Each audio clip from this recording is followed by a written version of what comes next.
allegiance to the flag of the United States of America and to the republic for which it stands, one nation, under God, indivisible, with liberty and justice for all. If you'd like to remain standing, we have Reverend Peggy Ventris from St. Martin Appeals Episcopal Church.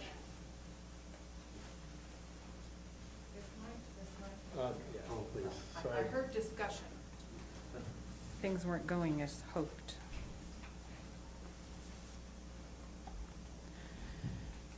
It's a hot day, and we're cranky, and God knows us. So I picked a poem from Women's Uncommon Prayers, a sea prayer. Lord, let me in giving love remember the seashore, the ocean's openness. May I keep in touch with your divine passion beyond my sight's limits on the water's surface, a passion that ridges both the sea and the seashell. Let me risk giving of myself, an exposure like the cross-cut section of the chambered nautilus. Yet help me to understand how to use the power you have given me. Remind me that I must know quiet moments, cradling your gifts so that then I can pour them forth like the tide. May I not be as the water lily that closes in on itself at evening in its still pool, but may I become, with time, strong and nourishing like the brilliant breakers of the sea. Thank you very much.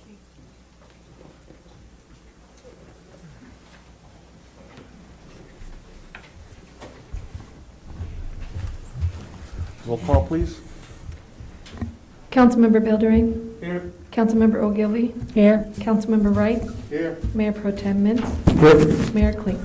Here. All present. We have no closed session announcements. Is any changes to the agenda? Okay. Announcements. These proceedings may be viewed on demand on the City of Twentynine Palms website at www.twentyninepalms.org. You may also live stream this meeting by going on our website and clicking on the meeting agendas link. Awards, presentations, appointments, and proclamations. San Bernardino County Sheriff's Department 2019 Annual Crime Report. Captain Niles, there he comes.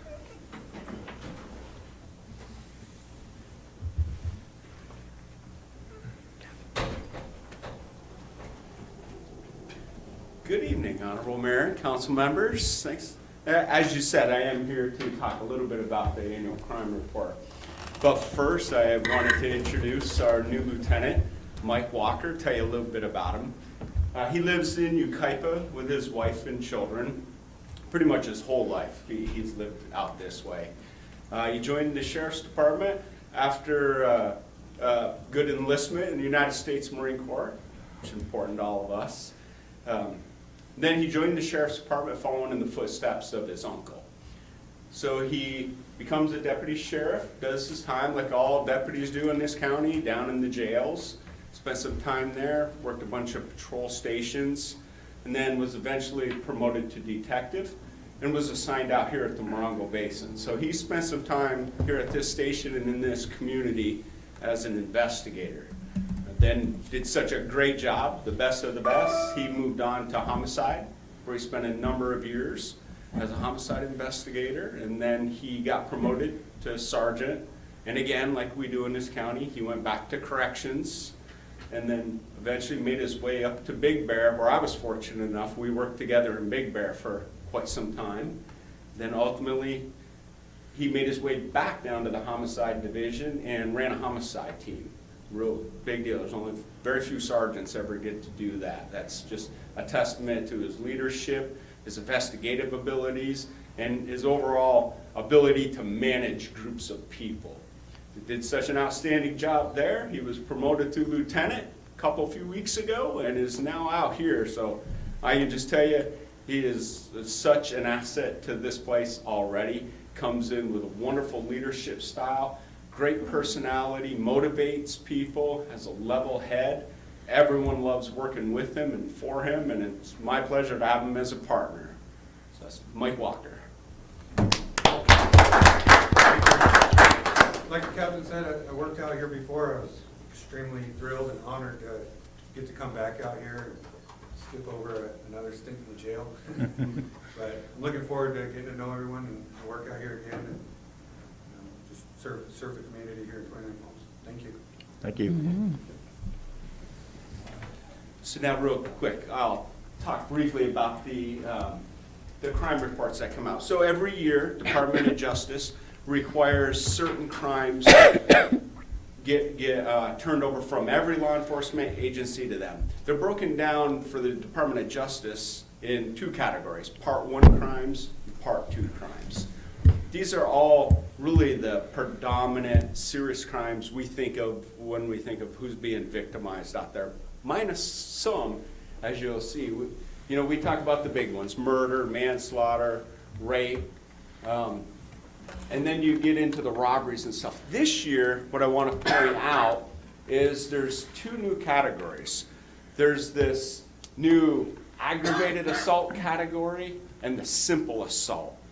If you look at that and compare it to previous years, you might think, oh my goodness, we've gone way off the rails, our assaults are through the roof. Well, like seems to be the case every year, Department of Justice changes the criteria a little bit. And here for 2019, the Department of Justice has said from now on criminal threats, which was previously not a reported category in an assault category, is now not only being included, it's being included in what they consider aggravated assaults. So in 2019 also, we moved to a new computer system in the Sheriff's Department that does automated statting based on elements of a crime that are input by each deputy sheriff.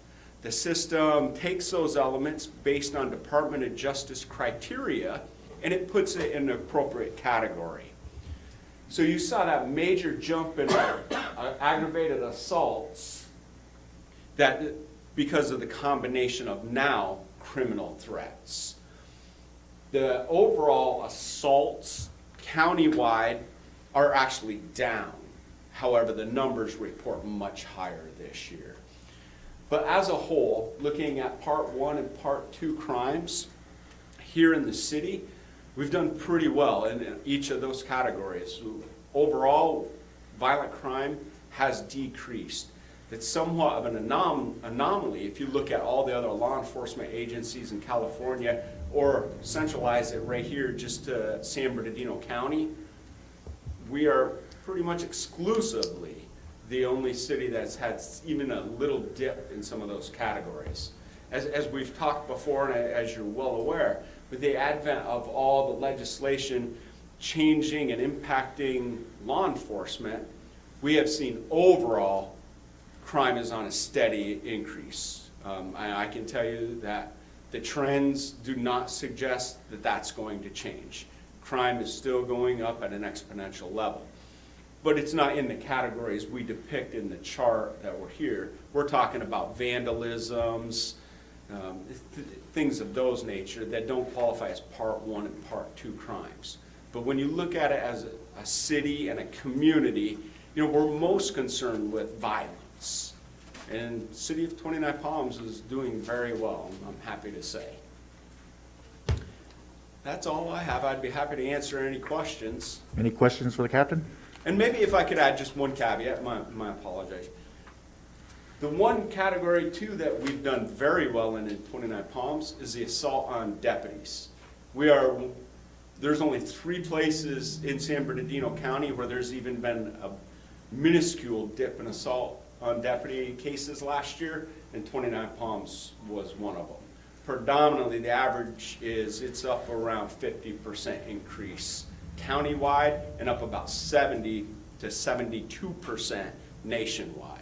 Wow. So we've done very well in the city, I'm proud to say. All right, good job. There, now I've done, I promise. Any questions for Captain Niles or Lieutenant Walker, right? Yes, sir. No? All right, thank you very much. Appreciate it much. and welcome, Lieutenant Walker. Look forward to working with you. Look forward to it. Okay, we're going to now have a presentation of the Circuit Reliability Review by Southern California Edison. And that is going to be on the Jennifer Cusack. Jennifer Cusack. If I can find the mouse. Where are you, mouse? Why isn't the mouse moving?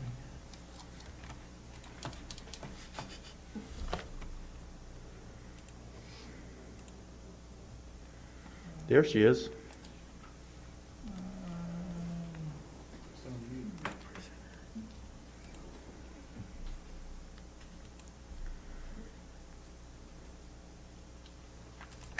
Okay, Jennifer, you are the presenter now.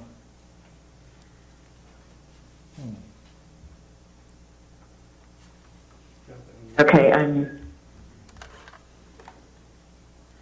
Are you there? yes. Okay, you're up. Oh, there you go. Take a second.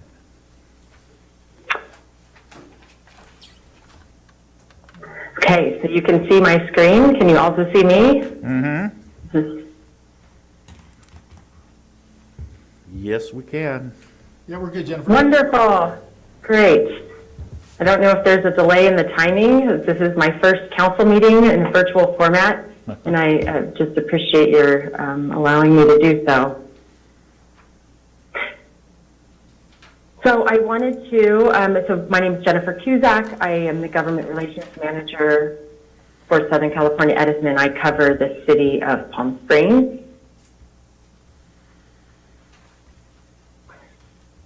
And each year, Southern California Edison produces a circuit reliability report. This is based on 2019 data, and it reflects all the emergency outages in the city of Twentynine Palms and how our system is performing. Of course, we continue our upgrades throughout our system, but outages still happen. So, of course, you know, Southern California Edison has been serving our communities for over 130 years. We cover much of Southern California. We are a grid operator. We're not a power producer as much as we are a grid operator, so we own the wires and the poles, and that's what we operate. And we continue through capital investments, improving the grid at a tune of $5 billion a year to replace poles, transformers, wildfire mitigation efforts, improve our transmission system, grid readiness. While we're doing that, we're also focused on the state's greenhouse gas emission goals and how we can be part of that solution. And so we prepare our system for electrification and continue to clean our energy sources. Wildfire mitigation is our top priority right now. Of course, we've installed a number of cameras throughout our service territory. We're doing covered conductor, weather stations. We have improved our incident management team and our situational awareness. And then we're doing a lot of aerial inspections and a lot of repairs in the high fire risk area and maintenance, just replacing poles with composite poles or composite crossed arms. You'll see a lot of those. And specialized equipment just to help make the system safer. We still have public safety power shutoff as a possibility as a tool to de-energize the lines if there is a high fire risk event. In 29 Palms, there's only one high fire circuit, and we did not have to de-energize last year any of the high fire circuits in the Morongo Basin. So this really doesn't apply to you. It doesn't mean that there isn't a possibility that this could happen, but it's a lower possibility in our area, but we still prepare and we notify our customers of this possibility. And of course, it's always good to be prepared for an outage because it can happen for any reason. So the reliability report that we produce essentially is based on industry standards. We use a number of factors. System average interruption. So the average number of minutes a customer is without power for a sustained period of time, so anything over 5 minutes. And then the average frequency, the average number of times a customer will experience an outage in a year. And those are the two primary metrics that we focus on in this report. Of course, your community is served by the local Southern California Edison office service center in Yucca Valley on 247 Woodland Springs Road. And we serve the Morongo Basin and out east toward the river. We compare all of our service centers at our districts, and this is just a ranking of those and historical data. You have this in your packet. If you have any questions, you're welcome to ask me. It really isn't pertinent to so much how 29 Palms, the city's system performs. Just our rural districts tend to have more outages because the systems are just more spread out and we're serving harder to serve areas. There are 14 circuits that serve the city of 29 Palms. Some of them just a small portion. They just run in and through. We're all interconnected, so these are not exclusive to the city. But in the city, there are almost 11,000 service accounts and meeting meters. So this is the slide that we focus on when we meet with your staff and when we look at the performance in the city and how can we do better. And then we also look into what caused some of the outages and are there any trends. So we have improved over time from 16 to 2018, but last year we spiked back up. The blue bar on the top line is 80, so that's the average number of minutes an average customer in the city is without power. So 2019, it spiked, and so that of course caused us to look what happened. And we have one or two circuits in particular that performed poorly. In the HEMO circuit is a sub-transmission circuit, a 33 kV line that serves other circuits. And that runs from Joshua Tree, just north of the highway, off the highway a few blocks, kind of by Copper Mountain, runs from the west to east and connects into the substation there on the west side of 29 Palms. And that line was out a number of times and for extended periods of time because we had some down wire. And that outage alone really drove these numbers up.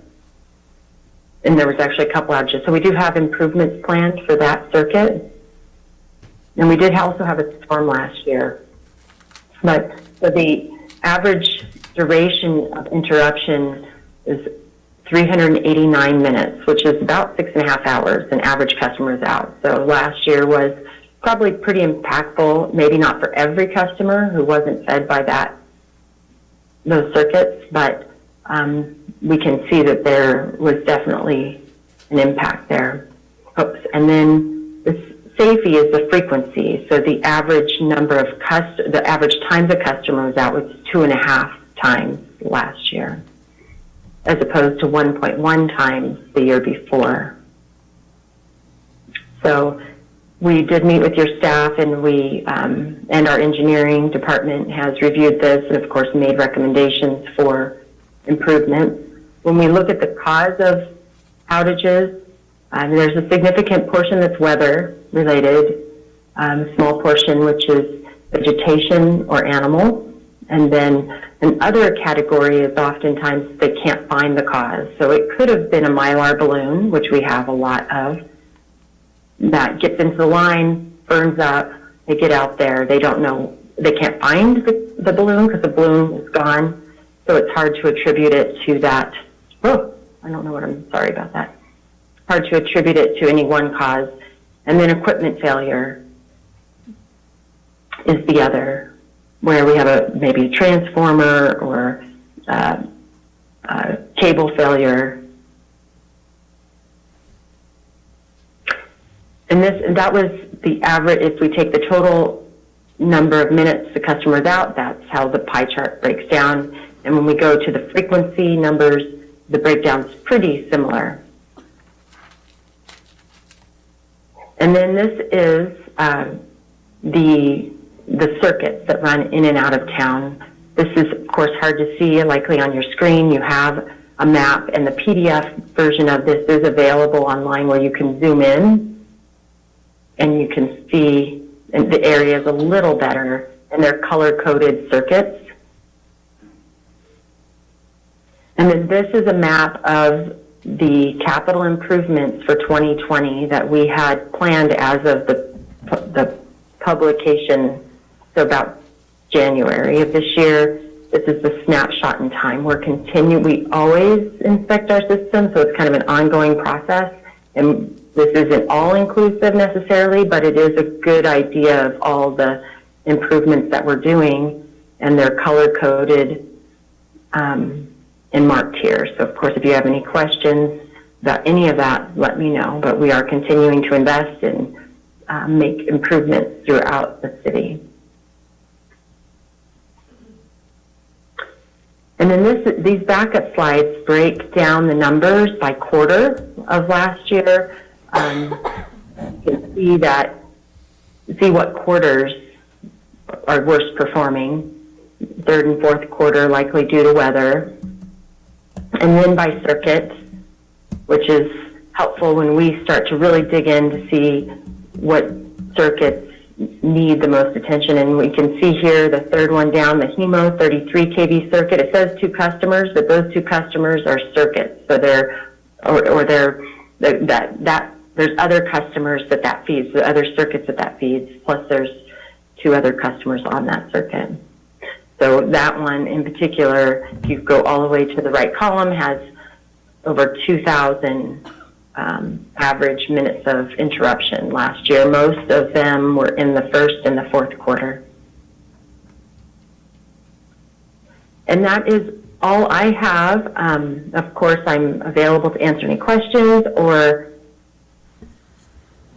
Okay, thank you very much, I would Jennifer. like to say that we do have a number of customer programs now that are available, not just because of COVID, but we have an added program and benefits for folks because of COVID. Okay. So for customers who aren't on our low-income program that may now qualify, we can sign them up and they can self-certify and go online and self-certify, or call and sign up via the phone and self-certify. So I can send you additional information on that for you to share with your residents. Okay. Appreciate that, Jennifer. Does anybody have any questions for Jennifer? Anybody out in the audience have any questions for Jennifer? All right. Thank you very much. You're welcome. And stay Thank you. safe. Okay, we'll move on to council comments and reports of meetings attended. Councilmember Wright. Thank you, Mr. Mayor. I did attend the JPA, and we did it online. Actually, we tried to do it on the computer, but most of us wasn't able to get on the computer, so we ended up doing it over the phone. But it was still, covering basic information. 1383 is kind of in a postponed status right now. That's the recycling one that's coming down and all that kind of stuff like that. Did want to congratulate Lieutenant Walker and Captain Niles. And we also did, I thought the city did a great job on the virtual Memorial Day program that they put on. It was awesome. I watched it actually a few times already, so it was pretty good.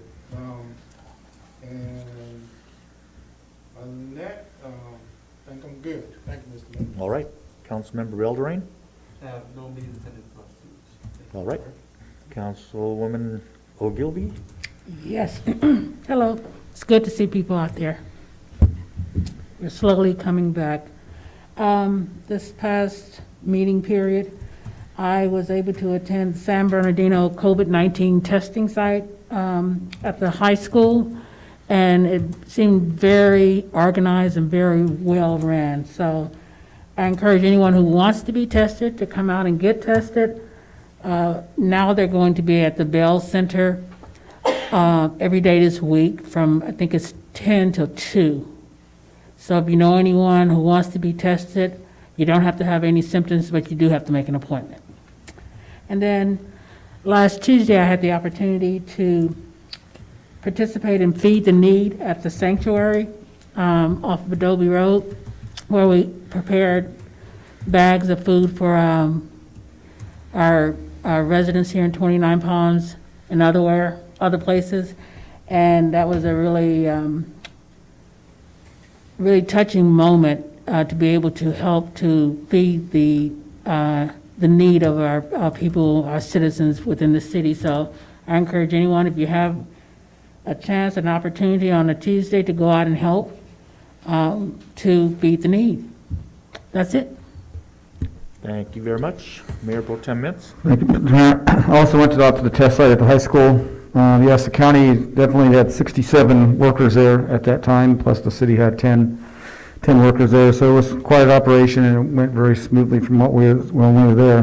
The no air quality meeting this month, we'll have 2 next month, and it'll be virtual unless we want to drive there, but I just do it virtual. It's Zoom. Mark, I did have a question. Did they touch anything at the meeting about the recycle money that they're still collecting, but yet they're not recycling anything? No. They didn't, that the state didn't? Yeah, they've been pretty quiet about that. I'm curious. They just keep telling me they're working on the formula. Right, and collecting the money. Yeah. Okay. That's all I have, Mr. Mayor. Thank you. Thank you. Yeah, I was going to ask the same thing. Is we don't have a recycle place here, and we're still paying. Why? Yeah, that's the same question I ask them every meeting, Mm-hmm. and I get the same answer. They're working on the formula. Yeah. Yeah. All right. Thanks. I attend the mayor's meeting every week to get updates on the COVID-19 and how the county is doing and the openings of businesses, and glad to hear that the hairstylists and barber shops are now able to open, but they still must adhere to the social distancing and masks if they are wearing them in the business that they're going into. We're not out of the woods yet, but we're getting close, so be safe out there and enjoy coming out of the home a little bit. All right, so we'll move on to the consent calendar. All matters listed under the consent calendar are to be considered routine by the City Council. City Council in its capacity as successor agency of the former 29 Palms Redevelopment Agency, and will be enacted by one motion in the form listed.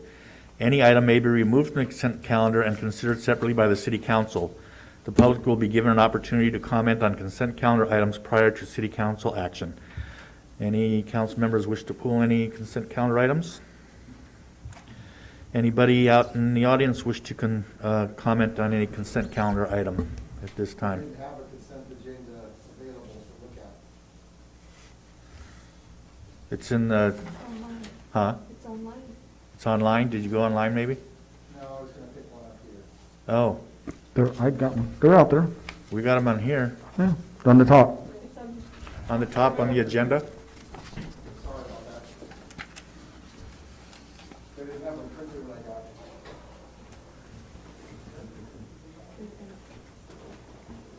On the top, there you go. It's on the second page. That's what he's got. Oh, sorry about that. That's just a regular check. Oh. It's not the consent. But the consent The- is on there.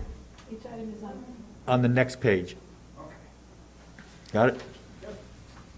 I'm John Cormack. I have a question about the Kaiji shop. You know what? Let's wait for the public comment on that. I'm sorry. Okay? That's fine. This is just on the consent calendar right now. Okay? Are you okay, Aaron? Okay. All right, and I'll bring it back to council.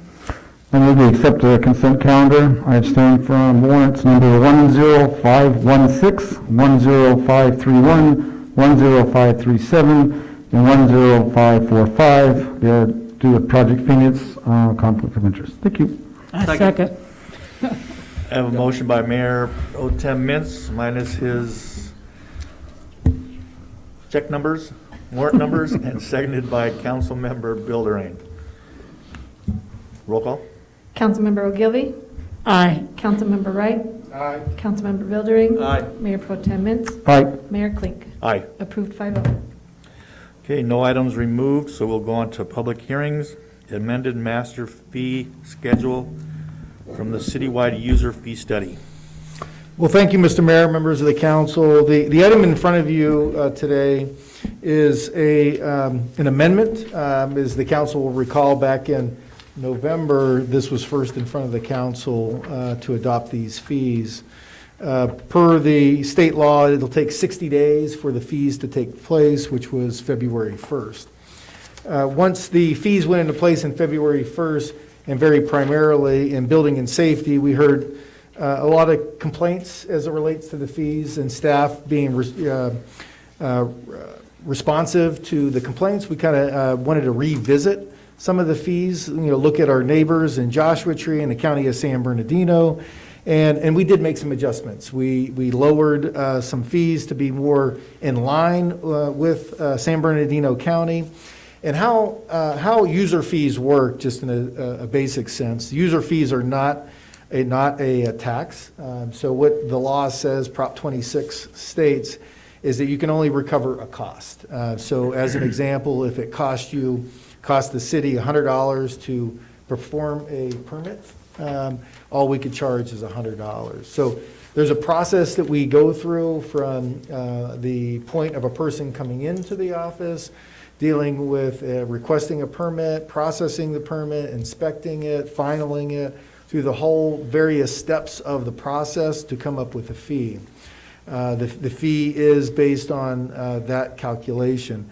Mr. Travis Clark spearheaded this effort to ensure, because two sides of it actually, the complexity from a staff side of it seemed to be very cumbersome, and two, that same cumbersome approach was even from the consumers, mainly property owners and contractors. So again, Mr. Clark kind of took the effort to streamline it, simplify it, and adjust it. So Mr. Clark? As City Manager mentioned, some of the changes include better categorization and simplification of some of the categories, put in very clear headings, simplifying things like patios, fences, walls, swimming pools, reducing the number of subcategories in each of those. We did change the issuance fee in line with the counties, which is about $65. As you guys will recall, a couple of meetings ago, you approved the contract to create a new system for community development, and we're hoping to see some efficiencies in that system, especially the ability for customers to do self-service. So we're hoping some of the simpler permits like re-roofs and water heaters and things like that can be done completely online. Did simplify mechanical, electrical, and plumbing categories. Grading was significantly simplified from 30 categories to 3. And then we did establish certain engineering fees, which were missed in the first round after sitting with the city engineer.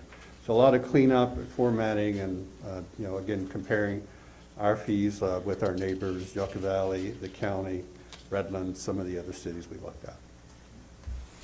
And one last thing, Mr. Mayor, and if I didn't mention it earlier, or if I did mention it, I apologize for mentioning it again. We haven't raised our fee since 2008. So this process is well overdue. Again, it hasn't been raised since 2008. Well, Mr. Clark, where are we at on the new system, do you know? We had sent our contract to the contractor, and they had some discussion that they wanted to have about the schedule and the different implementation steps and the payment steps. So we hope to get that resolved next week, and so we can proceed. The goal is still to get it established and working by the end of this year. You know, the virus has impacted things a little bit, have to be honest there, but I would really like to turn it on January 1st of 2021. Thank you. Okay. No more questions? I'll open this to the public hearing. Anybody out there wish to comment on item number 11? Come on up to the podium and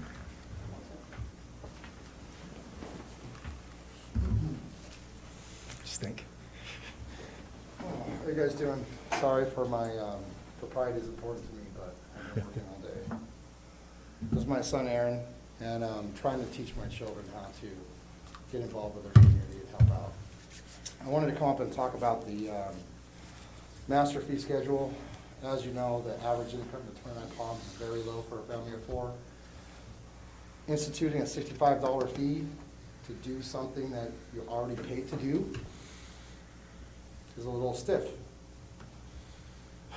When we have swamp coolers, for example, air conditioners, you have to pull a permit to change the wiring in your house. If you're trying to feed a family, having to pay $65 extra for somebody to do something that they're already paid for to do is really difficult. And so I started doing my part with civil disobedience, and I've actually been sending homeowners in to pull permits themselves so that they can see this. I understand that other cities charge these fees. I understand that other places charge these fees. They also do things to help themselves and help with the prosperity of the area. They have infrastructure projects to help raise the value of their homes. They do a lot of things to help increase the amount of money that those families have, okay? Home ownership in 29 Palms is right around 20% based on the census. Most of the people are working with rentals, things like that. Anything that you add to the expense of those rentals, they already have very low profit margins. Anything that you add to that is actually hurting that business model. And so therefore, I would ask that the fees be removed. What are they going to? What are they going to do to help us? Those are the questions that I had. okay. Hey, can you get those answers for him? Sure. Or if you know now? Yeah, so the final question, I guess, or the question is, where do those fees go? And as I mentioned earlier, it recovers cost. So I think, you know, what Mr. Kyle's reference is yes, staff is paid already by property tax dollars and sales tax dollars and other. However, in the model of a user fee, it's one constituent doesn't pay for another constituent. So as an example, and the model is, you know, and I'll use 2 examples. One is the person who is within the city who doesn't build or do anything as it relates to construction, should they use their tax dollars to subsidize construction? That's in its basic sense. And the same goes for even recreations. Why should that person who isn't in the city, who doesn't have children, let's say, should they use their tax dollars to subsidize? So in a basic sense, that is what the answer is. You know, one ratepayer should not subsidize another ratepayer, but in all reality, we do subsidize recreations and also in building and safety. And the question in most cases is, how much do we want to subsidize? Yes. The question is not that. The question is, our tax dollars go to pay for our quality of life. Our tax dollars go to pay for the staff to do a specific job. In our budgets, we budget for paper, we budget for ink, we budget for pencils, paper clips, you know, staples, we budget for all those things, and those are all paid for out of our tax dollars. So why institute a fee just because somebody else does? You're not taking into account the economic problems that we have here. And you know, it's extremely hard for somebody that makes $40,000 a year to buy a house. That's what the average family of 4 makes here. Our profit margins are very low. Was that? Why would you do something to hurt the #1 industry in our area? Okay, which is real estate. okay. So is this a new, how much was it to begin with? Yeah, it's not new. I mean, all these fees, yeah, they increased, but they weren't new. In probably And most this cases. is the first time it's been increased since 08? 2008. Okay. So go ahead. What was it? Hold on, Aaron, hold on. We're asking questions here. Well, there's many fees, so there's not just one as an example. The reference that he made earlier about the user, or the issuance fees, it was $43.05, and now it's going up, my glasses are steaming, is going up to $65. It went up to $99. That was originally, and it was adjusted down. So that's why we brought it back, because we heard complaints from Aaron and others about the 99, so it actually has been brought down to 65. Okay. All right, anybody else out there? I'll close the public comment section and bring it back to council for the discussion.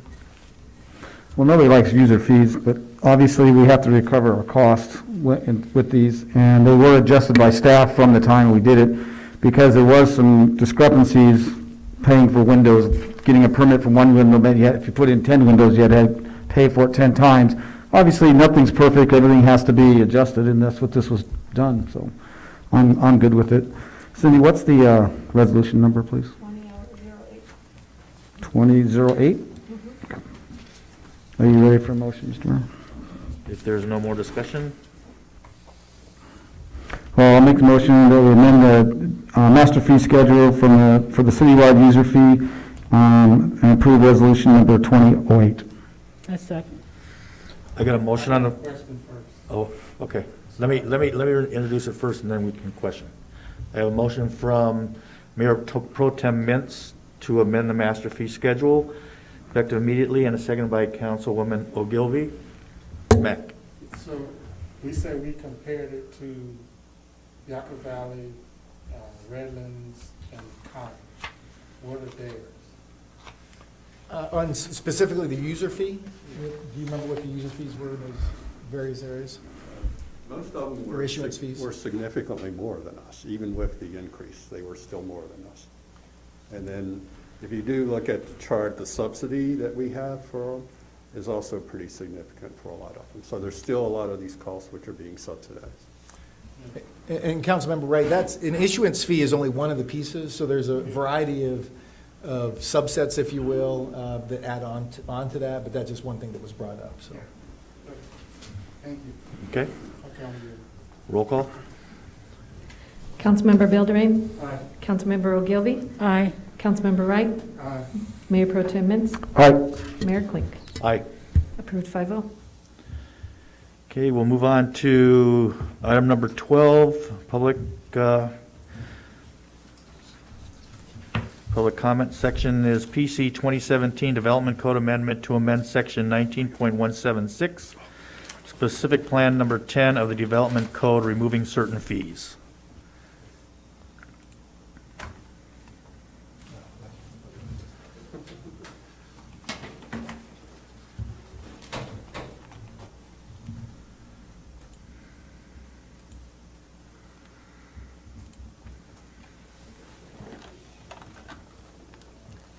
Give me 1 second here, I don't know what Frank has done.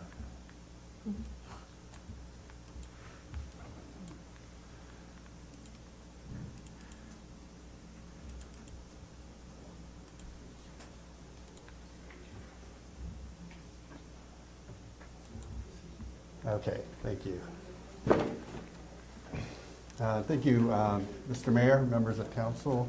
As you will recall, this is a council-initiated development code amendment regarding specific plan number 10.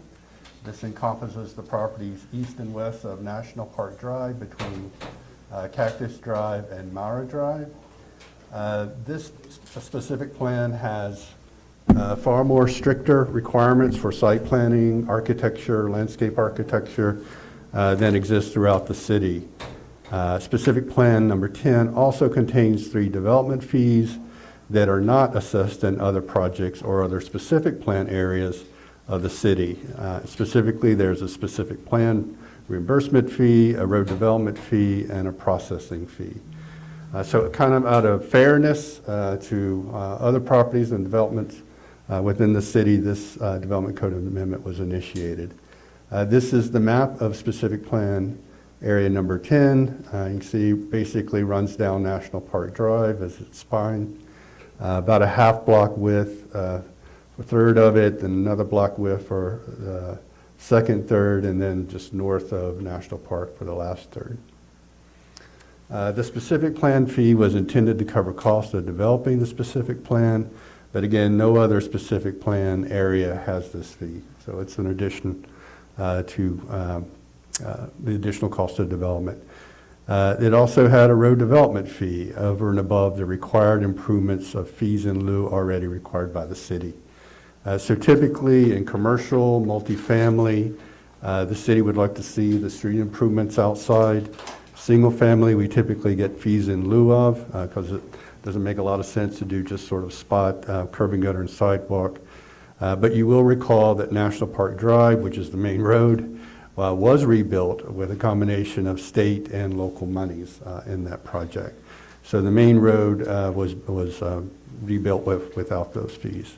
And then thirdly, there's another processing fee over and above the normal processing costs. As you just voted on, these fees have recently increased. So for these three reasons, staff is recommending eliminating the extra fees that are on the specific plan number 10 area, to treat all the specific plan areas the same. So it strikes out that entire funding section in the Development Code 19.176.050B. So our recommendation is to find this Development Code Amendment categorically exempt from CEQA per section 15305 and recommend approval of the Development Code Amendment to the City Council. And I also state that the Planning Commission also recommended approval. And I'm happy to answer any questions you might have. Any questions from the council? I have a question. Oh, Yes. Go ahead. So these fees were never collected? No, they haven't been. For say the Casita project on National Park Drive, again, what we wanted was the improvements, the actual improvements rather than collecting the fees.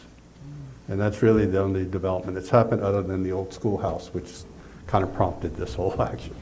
Yeah, the little schoolhouse is one, yeah, like Travis said, this prompted this because they obviously were asking us to waive it, and after we was examining it, it's like, okay, I don't mind the structure, because I was the one who brought this up, but the fees themselves were not the same as everything else the city, so that's why it was like, yeah, we need to get it in line with the rest of the city. Okay, anybody else? I'll open it to the public. Anybody wishing to comment on item number 12? Specific Plan 10? See nobody coming to the podium. I'll close it and bring it back to council for motion. Discussion. What ordinance number? 293. 293? Mm-hmm. Okay, well, I'll make the motion that we Introduce. adopt ordinance number 293, which will amend the development code for section 19176, specific plan number 10. Second. I have a motion from Mayor Pro Tem Mintz to adopt ordinance number 293, removing certain development fees in section 19176, specific plan 10 of the development code, and it was seconded by Councilmember Wright. Roll call. Councilmember Ogilvy? Aye. Councilmember Wright? Aye. Councilmember Bilderrain? Aye. Mayor Pro Tem Mintz? Aye. Mayor Klink? Aye. Approved 5-0. We'll move on to discussion of potential action items. Number 13, designation of a delegate and/or alternate delegate for the Southern California Association of Governments, SCAG, Annual General Assembly. Mayor, I'll be introducing this. So the Southern California Association of Governments, also known as SCAG, was established in 1965 and is the nation's largest metropolitan planning organization and council of governments representing 6 counties and 19 million residents. SCAG is a joint powers authority established under California law, which means that it is an association of local governments and agencies that voluntarily come together on issues of common concern. What SCAG does is they develop plans for transportation, growth management, housing development, air quality, and other issues of regional significance. Through the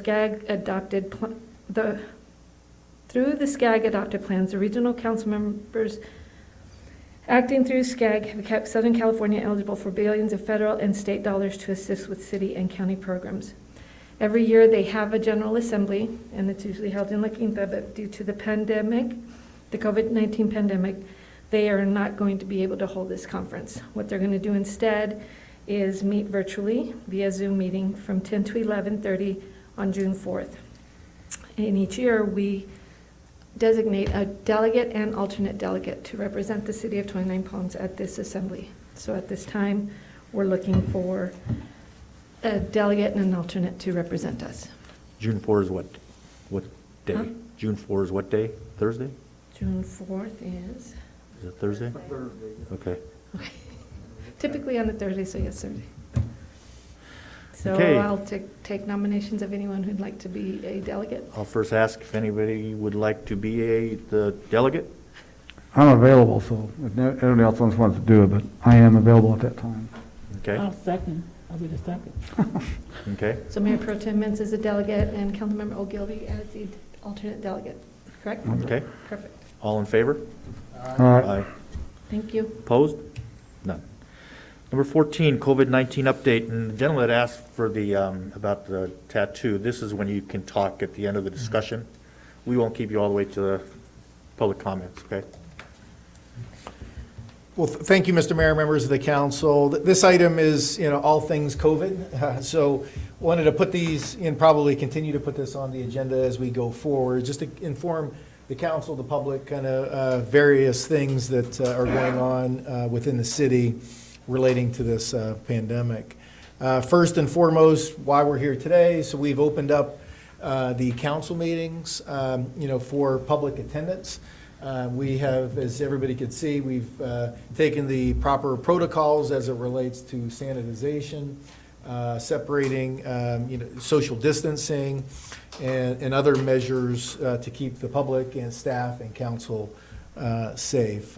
That also goes for planning commission, so both council and planning commission will attend and live. Also, too, our TBID advisory committee will start also meeting live. We'll still work through our other advisory committees on the same. Summer recreational programs, and I'll call Ms. Minitry up here to kind of talk a little bit more in depth as council is giving us the guidance. We need to start planning as the county and the governor and CDC gives us guidance. The three items of discussion are the pool, summer day camp, and movies in the park. Staff has two goals. One is to provide those programs, and also two, to keep the children, families, and staff safe. So, Ms. Minitry? Hey, good evening. So I've been working on draft strategies for opening various summer programs. The big one is summer day camp, so I'll get that one over with quickly. The next one would be the movies in the park and reopening the Lucky Park pool. So I'm just kind of going to go through this real quick. I can provide the actual, not the draft, but the actual program operational plan once it's completed. So as of now, I'm planning to open the program to 20 participants per 2-week session. A ratio of 2 staff assigned to a specific group of 10 participants. Groups would be divided into Group A and Group B. Priority registration, I was thinking about opening it up to healthcare workers, first responders, and then on a first come, first served, depending on the space available. Proof of profession would be required for the first responders and healthcare workers. Packets will be emailed and returned electronically along with electronic payments for registration. Hours of operation would be from 6:30 a.m. to 4:30 p.m. with designated drop-off times from 6:30 to 8:30 a.m. and pick up from 2:30 to 4:30 p.m. in a designated area outdoors. So we wouldn't allow the parents to actually come into the facility. Staff and participants must wear a mask. They have to have their temperatures taken upon arrival each day, as well as health screen questioning. And this information will be provided in the registration packet for the parents. Masks, gloves, digital thermometers will be provided for the staff. Parents will be required to supply masks for their children. Participants will be required to bring their own lunch, snacks, water bottles, and will eat outside. A staggered activity schedule for each group of children to eliminate commingling within the groups. We'll have a resting/isolation room. This will be staged in the same room where we currently have the restrooms. In the event that one of the staff members or children become ill, we will close the restroom area off, and the staff and the kids will have to go outside to use the restroom. Let's see, sanitizer and disinfecting wipes will be available at each group station and monitored by staff assigned to that particular group. The staffing will need the same amount of people that we have in a normal program, which is 7. Staff will be trained in new operational procedures to include information on COVID-19, how to prevent it from spreading, proper use of face covering, cleaning and disinfecting procedures, health screening, etc. I'm still working on putting that together. We'll have a floater, which is a staff member that floats between groups to assist with supervision, check-in, check-out procedure, filling the children's water bottles, etc. And this person must always maintain at least a 6-foot distance with all camp and staff. This is just a draft plan of procedures, and it'll take some time to finalize. And I'm hoping, fingers crossed, that I can open around mid-June, early July. I'm in the process of ordering supplies such as PPE, sanitizer, disinfectant wipes. They're really hard to get right now. So we spoke to the Cintas guy today. He's the guy that supplies all of our first aid equipment, and he's working on it for us. And let's see, that's all I have for summer day camp. Any questions about that? Okay. Cost, is that going to be adjusted? It will be, yes. So it'll be a prorated rate depending on when we actually open the facility. Yeah, Okay. so if we weren't allowed to offer the total 10 weeks, we'll prorate the amount. So I haven't had an opportunity to adjust the rates yet.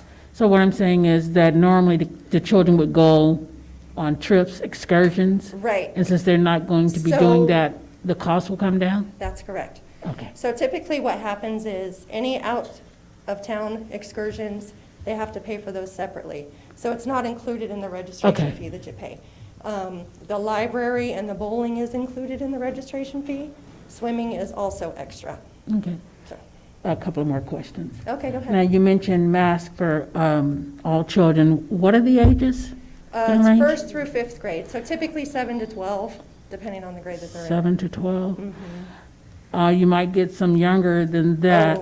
Oh. And it's going to be kind of difficult to say to the small children to stay in masks. Yes, ma'am, I am aware, Okay. very aware. And then you mentioned floaters. Mhm. How is that going to work? So a floater is a staff member that floats between the groups, so Group A and Group B. They are going to assist with supervision of the children. They're going to check in, they're going to help with the check-in, check-out process, refilling the children's water bottles because we don't want them to go up and fill their water bottle on their own. We'll have So a you're floater saying that a does floater can go between A and B? Yes, but they have to keep a 6-foot distance at all times from the staff and the campers. You probably want to think about that one a little bit harder and try not to use a person that goes between the groups, even though, you know, Yes. they may be trying to maintain that 6 feet of distance, Mhm. because I don't think that's what the regulations are saying just yet. Right, so what I've done is I've done some research in regards to what other organizations are doing, Uh-huh. and it's very difficult, Yeah. based on the type of program that we offer, to keep any kind of distance when you have kids, Yes. when you have staff members. There's a lot going on. Yeah, I You know, commend you. so it's a process, I'm working on it, and this is all, like I said, it's brand new to me. Sure. This No, isn't you're doing something a we've good had to job. deal with before, so Mhm. we'll get through it, Yeah. you know, we'll figure it It's out. just that with the floater, that really Yeah. concerns me as far as some type of cross-contamination of some Right, sort. right, agreed. And Mr. Mayor, if I may just add one thing, and Ms. Minitry has done a great job on, coming up and preparing for it. I think today, the ad will be run today, trying to recruit for those positions. But one other thing was asked last meeting, because we kept on using the word daycare, and I was a little concerned about using the word daycare, because there's certain licensings around it. City Attorney Munoz checked into it, and the city is exempt from, having to get those licensing. So it is still a summer day camp, although we can't do those activities, but we're not subject to those licensings. Any other questions about day camp? Okay. Sure. 20 participants for a 2-week session? That's correct. 20 at a time? That's correct. 2 groups of 10. 2 groups of 10? Yes. For- That's the recommendations by the CDC. Yeah. In our facility, typically we have 50 participants, but it's impossible for us to do any kind of social distancing with 45 to 50 kids average in that building per day. So I have to work with the space that I have. Right. Movies in the park? Okay. So this will be held at the Lucky Park Soccer Field. Movies typically run every Thursday evening for about 8 weeks. So our scheduled movies will be June 18 to July 30, starting at 8:30 p.m. We're planning to have 20 by 10 rectangles marked in the seating area on the grass. We'll use usually our field paint or marking chalk to mark those off, just to kind of make sure people keep that separation. We'll do a public service announcements for social distancing before and after the movie, just to remind people, keep your distance. We're not going to require masks, but we will recommend them. I'm going to talk with the staff tomorrow and recommend that the individuals that are working at the movie do wear a mask, because there's going to be, generally we have over 100 people at our movies. Public restrooms will remain opened until the end of the event, and then at the end of the evening we will lock them up. We'll make sure that they are sanitized prior to and afterwards. We did have a concern about what they called the fight night the last year. So we're going to provide pop-up lights in place, provide sufficient lighting, and hopefully the sheriff department can work with us just to kind of do a patrol, make sure everybody behaves themselves. So. Yeah, and just to piggyback off of that, one of the things last year, we debriefed afterwards, going from school right to the event, there was some kind of carryover issues from school to the event. So this year, with no school, hopefully, knock on wood, that there's nothing to carry over. Okay, the snack bar, that would be We're not going to offer right. concessions this Okay. summer, just because there's just too many things going on with that, so. You probably should put that in your, Yeah, we will. Like I said, these are all drafts. Mhm. We're gonna finalize everything prior to anything opening up. So Bring your we'll own do- goodies. Yeah, we'll make sure that we send the information out to the press. We'll do a press release and all that good stuff, so everybody has the information prior to visiting the park, so. And as Ms. Minitry said, this is a work in progress. So Right. this is continuing to evolve with new information. And as I mentioned, this will always be on the council agenda, all things COVID. And as we talk to the staff, we may have to pivot, right? I mean, as we get through here, things may come up and we may have to pivot, so. Okay, so moving on to the pool. So we haven't been given any guidance yet from the county in regards to allowing us to open up our public pool yet. I read somewhere that they're thinking maybe stage 3 or 4.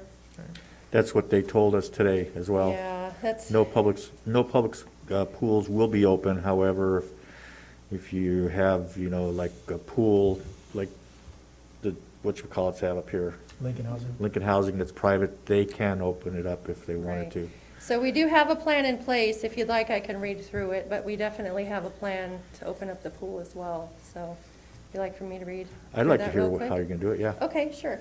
So the purpose of this plan is to effectively open and operate the pool while following local and state guidelines in response to the COVID-19 situation. So some of the requirements to open would be that it's recommended that we open only for open swim.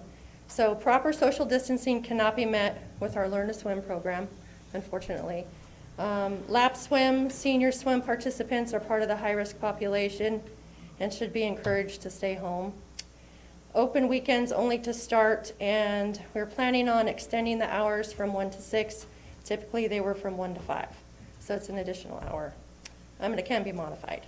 occupancy limits and group size limitations according to county guidance.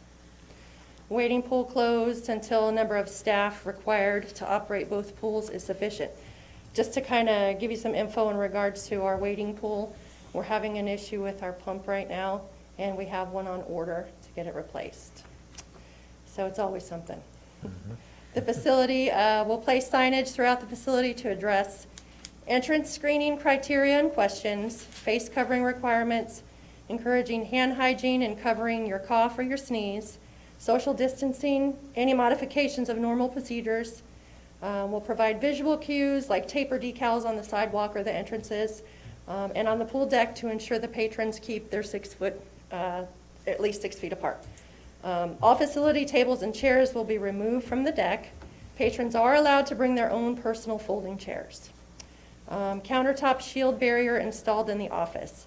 I did speak with Craig today at Public Works. I guess that wasn't on the list. So I think Oh, for we'll the have to pool? get one ordered, yeah, for the pool.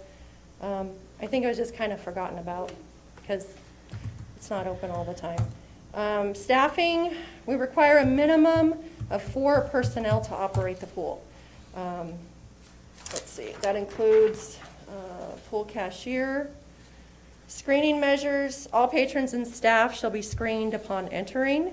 Questions asked in regards to having any symptoms in the past 24 hours, such as fever, coughing, shortness of breath, etc. If any of these symptoms are present, they shall be excluded from entry. Temperature checks at the entrance should be considered based on local guidelines and if resources are available. All staff will wear face coverings when not on the lifeguard stand. All staff will wear gloves when fulfilling the duties requiring close contact, which would be the cashier. Our cleaning and disinfecting will include frequently touch surfaces on an hourly basis. These include the handrails, door handles, surfaces in the restroom, showers, light switches, things of that nature. Signs and messages, we'll do a PSA on a regular basis, typically every half hour, because we get a lot of turnover throughout the day. Broadcasting regular announcements on how to stop the spread. We will also provide in-service training for lifeguards.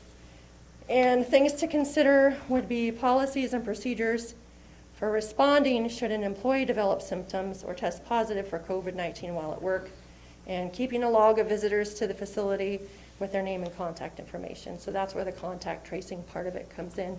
We're also going to institute that with the summer day camp. Not so much the movies in the park, because that's going to be a little bit more difficult. So that's an open space, whereas the day camp, you have an enclosed space, and same thing for the pool. So, All right. I know it's a lot, I'm sorry. No, that's all right. Yeah, and just like a business, as the economy opens, things are going to be different, right? I mean, that's, hopefully this is only a temporary difference, but nonetheless, it is a difference. So just kind of, thank you, Ms. Minitry. Thank you, Carrie. Does anybody else have any questions for her or anything? No? Okay. Yes? You said face coverings, obviously, you're not wearing them in the pool? That's correct. Okay. They're not allowed to wear them in the pool. We are going to recommend if they're out of the pool that they do have one on. The staff will be required to have one on if they're working the front office or if they're not on the stand. These are all drafts. That's correct. So kind of Thank you. Thank you. moving on to other operations, this year, as the council is aware, we rotate fireworks from the city and the city and the Marine base. And this year, we'll be on the Marine base. We'll find out tomorrow, but one of the things that they are planning to do is to shoot the fireworks higher in the sky so more people can see them. They're usually lower because there's an event, so they would go higher in the sky. Public Works, our field staff is back to normal schedules, both Public Works and Parks. We were doing A/B schedules, but we've returned to normal schedules and returned to normal duties during that time frame. City operations, City Hall. So this week, again, just trying to get into the routine and figure out the things that we potentially may have to pivot on. This week will be by appointment only in City Hall. To kind of work out some of the kinks that may be out there. However, next week, June 1st, the City Hall will be open. We are strongly encouraging, as the county and the state is, that folks wear their face masks, but it's not mandatory. We've installed, as folks will see as they walked in, the plexiglass in both the counters of the front desk and planning and the planning department. Also, too, the restrooms, we only have one set of restrooms for both the public and staff, and so we'll have one, there'll be a staff bathroom and a public bathroom, just to kind of have that separated. It would be both of them would be unisex with a locked door. Those are the operations of the city that will embark upon both this week and next week. Animal control operations, they are starting to return to normal. Staff is back to their normal schedule. And as we saw through the COVID, there was not as many, adoptions or two field inspections, complaints, code enforcement issues, or animal control issues, that has started to ramp up. So they've returned back to normal hours and normal operations. Right now, they've been going out into the field, into the front to do the adoptions. Once we get the plexiglass in their area, then the folks will be able to come into the city. And also, too, as City Hall, one thing I forgot to mention, there'll be a maximum of 5 people that will be allowed in City Hall, that basically from the front door all the way to planning, and we'll have that all mapped out so people can keep their social distancing. And we'll do the same in animal control as well. Some legislative updates, as the mayor mentioned earlier, I think it was mentioned earlier, as of today, well, let me go back to Saturday. So Saturday, the county of San Bernardino had their plan approved by the governor that allowed phase 2 to open. Really the only impact to 29 Palms was dine-in restaurants. Others were things like malls and other establishments, but the dine-in restaurants were as of Saturday. Actually, I got a text message from Eli. Thank you, Eli. The plexiglass today at Animal Control and Park and Rec was installed, so we already have that in place. So thank you, Eli. So then on Monday, the governor came out and said now churches are allowed to meet. That was new legislation by the governor that came out Monday. Now, as of today, he came out and also said barbershops were allowed to open today. In talking to the county, our supervisor, Don Rao, she feels that other entities, and maybe the gentleman is probably going to be asking you about tattoo parlors. Today, we really don't have any guidance of it, but what we do hear, though, is more businesses or sectors will be released over some time. One thing that was, within the press release that I saw from the county today was nail salons were still part of phase 3 and phase 4. So probably have to look a little bit at tattoo parlors to see if they were in that 3 or 4, not sure as of today. But definitely, as the trend has been going over the last couple of weeks, the governor has been releasing more business to run. So from the, and that's from the state and from the county side. From the federal side, the CARES Act, the new Stimulus Act, continues to be discussed in Congress. So this will kind of tie to the budget update in the last one, number 10. As discussed last meeting, staff will come back in September. Right now, the economy or our budget's based on estimates, how quickly we recover, how quickly consumers go back to the restaurants and bars and et cetera, how quickly the travelers come back to Joshua Tree National Park and our hotels, but those are all estimates. So we'll come back in September, but in the meantime, hopefully it gives enough time for the federal government to come up with a new stimulus that helps states and counties and cities. But there's a lot of consternation at the federal level on if they should do that. The city continues to move forward on some FEMA reimbursements. So there are monies put to the side for the glass, the plexiglass, to get that reimbursed. When we had the COVID testing last week, we had to bring in hand washing stations, porta potties, and things to that alike. So we are queuing up, accumulating all the costs for reimbursement along with legal. So that will be as part of our process to get reimbursed for the activities associated with the impact of COVID-19. And that includes all things COVID that I just wanted to inform the council on today. All right, and the gentleman with the tattoo, did you have something to say? Yeah.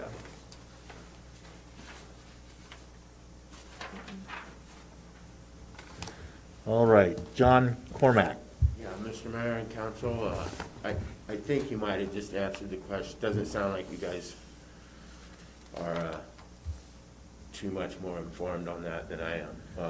And it was just a question on whether we were in the same category as the barber shops or if we're in a different phase, and it doesn't sound like. I wanna, if I'm not mistaken, I think they had the tattoos in with the nail parlors, Right. and that's three. phase 3, which is Okay. coming up. Okay. Yeah, we're just finishing phase 2, and we're getting really close to phase 3, so. Okay. But I would add to that, barber shops were originally in phase 3 that kind of moved up to 2. Yeah. So Right. it's a very fluid situation. And if you have questions, as far as a reopening plan, I don't have anything written down. I've spent over a quarter, my wife does, but I've spent over a quarter century professionally in an environment that's surrounded by bloodborne pathogens and very unfriendly viruses. And in that time, we've constantly been revising consent forms and procedures and infection control plans, PPE. It's looking like we probably won't be able to work on a walk-in basis for a while. But I think if you do have any questions about us responsibly opening and carrying on business in a safe manner, I can only speak for my tattoo shop. Right. And the fellas in there. But in 27 years, I haven't transferred anything with any of my family members, friends, or clients, so. Okay, very good. That's good to hear. I mean, I don't know how you're gonna be able to do it, but I know you will. It's your business, and you have to make money at it, and we know you'll take every precaution to keep it clean. But we're hoping that the next step is phase 3, and you guys are all included, because there's a lot of tattoo shops here in town. Right. And I think, I estimate somewhere between 80 and 90% of our business is the Marine base. Yeah. I think you answered the question. Yeah, okay. Thank you very much. Yep. Anybody else out there with any COVID-19 related comments? Okay. We'll then move on to future council-initiated items. Councilmember Wright? Anything? Yeah. I still He's want gonna get his number to. yeah, Oh, I have it right here. Okay. Sorry, and I also left you a message earlier today, so you have, I manage the tattoo shop, so I have revised COVID-19 consent forms that I've done. I'd be happy to share with you in our infection prevention control plan. So, Mr. City Manager, if you would like to contact us, we'd be open to having a meeting or do it via email or Zoom. Yeah, and I'll follow up. I think we have your contact information. If we get any information as it relates to tattoo parlors, I'll definitely give you a call. Thank you, sir. You're welcome. yeah, I just want to know where we are as far as talking to the school district about that resource officer. Yeah, so I reached out to them to schedule a meeting. Haven't heard back on a time frame yet, but that is in the works. That's all. Thank you. Councilmember Bildrain? Councilmember Ogilvy?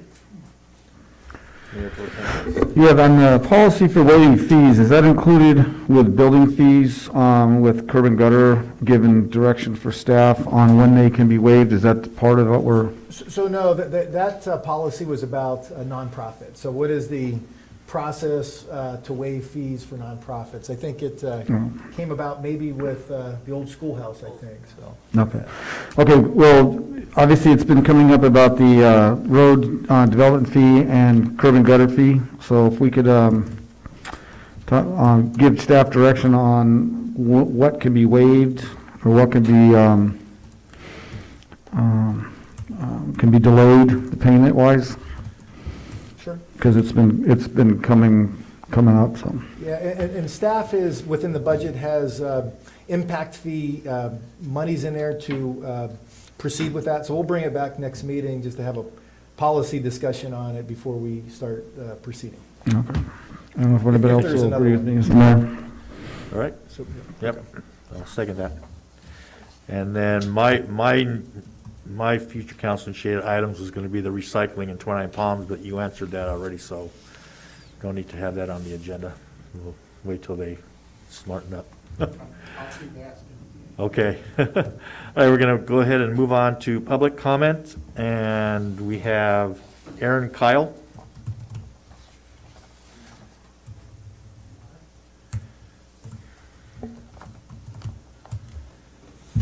Had ice cream with a friend the other day. Told me to come in and talk about some things. First of all, thank you guys so much for what you do. And it's really hard to go out and gain public support and run for office. You take a lot of criticism. That's really not fair. I know that firsthand. The trash, the dumpster over in front of Public Works. Our good man, Jim Thornburg, got that thing. That is a godsend. The collateral cost of trash in our city is enormous, way more than the cost of a dumpster. And I just spent 6.5 years in property management. I have lots of good friends that own properties, houses. Most of the houses in town are not single-family residences. And it's my understanding that our contract with Burtech, they'll come out 4 times a year for a single-family residence and pick up large items. Most of our tenants are between the ages of 18 and 24 and really don't have a lot of walking around sense and don't have a truck and don't have an extra $50 to take the stuff to the dump. So what do? They put it out in front of their duplex. They put it out in front of their triplex, their 11plex, their 5plex. Every time Burtech comes to pick that up, it costs that owner $50 for each separate unit. Not to mention all of the countless thousands and thousands of man-hours that we spend picking up trash on a volunteer basis, and all of the time and effort that our good city staff, who really hate that thing over there, and I can totally understand why they hate it. And I'm a very colloquial guy, and I'm not ever going to change that. And I was extremely pissed off last weekend when I showed up there and saw what I saw. And so I put it on Facebook, and I mentioned 3 of you guys. Look, what is so hard about putting one of those in every development in town? We would seriously end up saving our landlords and our building owners thousands and thousands of dollars a year if we did that. Not to mention the fact that we would raise the property values of almost every property in town, which would definitely help out our city coffers.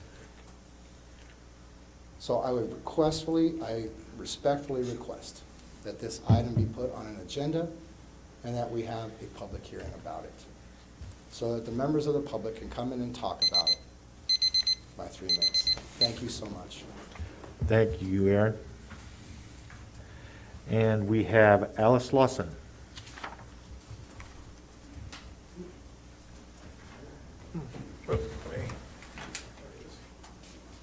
I would like to say thank you for, I don't know if I should have stood up when you were talking about the road work being done, but I talked to you before about in front of the Oasis Elementary School. I drove by there the other day, and right where the old road ran out into the street, they have I think the man said they're gonna put a crosswalk right there. I couldn't believe my eyes. I literally turned around because they were going off the road this way, you know, and then there was two lines going this way. But the little girl had run out, and I asked him, and he said, yeah, they're putting a crosswalk there. They're putting a crosswalk down a little bit further by the school. They're changing the crosswalks, and the curb is gonna be painted red, like I asked you, and I just want to say thank you. Because that was, right, that one going to coming out of the school property right there, that stop sign, that's where the little girl ran out. And I said, you know, I gotta go tell somebody this about, I'll tell you, thank you. You're welcome. Well, thank you. Thank you for bringing it to our attention as well. Okay, I have one public comment that this gentleman would like me to read. It's from Rakesh. How do you say his last name? Mehta. The T-Bid Board Chair. It says, respectable City Council and City Manager, on behalf of the Visit 29 Palms Tourism Business Improvement District and the hoteliers of 29 Palms, I would like to extend a sincere thank you to City Council for the financial relief that was provided to the hotels and motels in our tourism industry. While the coronavirus pandemic has had a devastating financial impact across all sectors, the losses in the travel and tourism industry will far exceed that of any other sector this year. According to analysis by the U.S. Travel Association, the travel industry has now entered a depression, with overall travel industry unemployment at 51%, twice the unemployment of the worst year of the Great Depression. Our industry faces a very difficult road to recovery ahead, and sincerely thank City Council for its support during this time of crisis. Tourism is vital to our city, not only in driving tax revenue, but in job creation and promotion of the ancillary business community. The financial relief provided by the City of 29 Palms by way of a 10% discount on TOT, that's Transit Occupancy Tax, and T-Bid collection for the first quarter provided critical and immediate support to our hotels and motels, and shows how committed the City Council is to supporting the long-term health and sustainability of our city's diverse lodging community. We would like to extend our sincere thanks and gratitude for this support during these unprecedented times, and eagerly await the time when we can reopen and begin welcoming visitors back to this great city. Sincerely, Rakesh Mehta, T-Bid Board Chair. Okay. Is there anything else that council would like to discuss? All right. Hearing no others, I will adjourn this meeting. City Manager